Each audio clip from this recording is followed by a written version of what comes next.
अस्सलाम वालेकुम। एक गरीब आदमी हाँ तो मैं रेहड़ी रूड़ी लाना अंडरवे बनैना दी ना मैं रेहड़ी लाना। 4 धियां ते एक पुत्तर सी मेरा। 4 धियां मैं ब्याह के अपने अपने घर गईयां ने। एक पुत्तर सी मेरा जवान हार्ट अटैक होया बहुत हो गया। मैं ते गम दे विच ना फिर मेरी बीवी भी चली गई, अल्लाह नूं प्यारी हो गई। हुण मैं रह गया कल्ला, मतलब कि मैं अपनी रोटी कमाना ते खाना। कमरा लिता है, किराया भी देना हुंदा है ते बिल भी देना हुंदा है।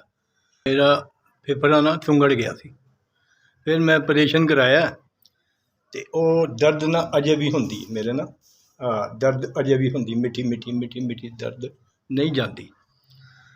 मैं ना डॉक्टर नूं चैक कराना चाहना, उत्थे फिर तुहानूं पता 2-4-5 हज़ार की लोड़ पैंदी है। मैं बुढ़ा आदमी हाँ, इन्ने पैसे मैं कट्ठे कर ही नहीं सकदा। वो मेरे कोल हुंदा ना, वो कमरे का किराया चला जांदा है या रोटी खा ली 2-3 टाइम दी। इन्नी गुंजाइश मेरी है कोई नहीं जे मैं डॉक्टर नूं चैक करा सकां।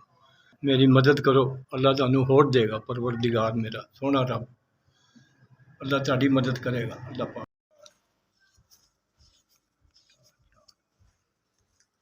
4,000। मैं इस वक्त बड़ा परेशान था, जिस वक्त पैसे मिले ने मैनू। अल्लाह ताला तुहानूं खुश रखे, परवरदिगार तुहानूं हज करावे। अल्लाह ताला तुहानूं खुशियां दिखावे, तुहानूं बच्चे तंदुरुस्ती देवे। अल्लाह पाक तुहानूं भी तंदुरुस्ती देवे। अल्लाह पाक अल्लाह ताला तुहानूं हज करावे।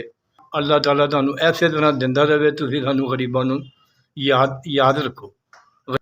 अल्लाह ताला तुहानूं कामयाबी देवे, परवरदिगार रात चुगनी ते अल्लाह ताला तुहानूं होर देवे, तेरा देवे परवरदिगार। अल्लाह ताला तुहानूं कामयाबी देवे, कदम कदम ते तुहाडे कामयाब होवो। अल्लाह पाक ये मेरी दुआ है, दिलों दुआ है, तुहाडे खजाने च कोई घाटा ना पवे। अल्लाह पाक मैं बड़ियां दुआवां मंगियां तुहाडे वास्ते, बड़ियां दुआवां कीतियां। अल्लाह तुहानूं खुश रखे, परवरदिगार आलम। इसलिए मेरे गरीब दी तुसीं मदद कीती है और बड़े औखे टाइम ते।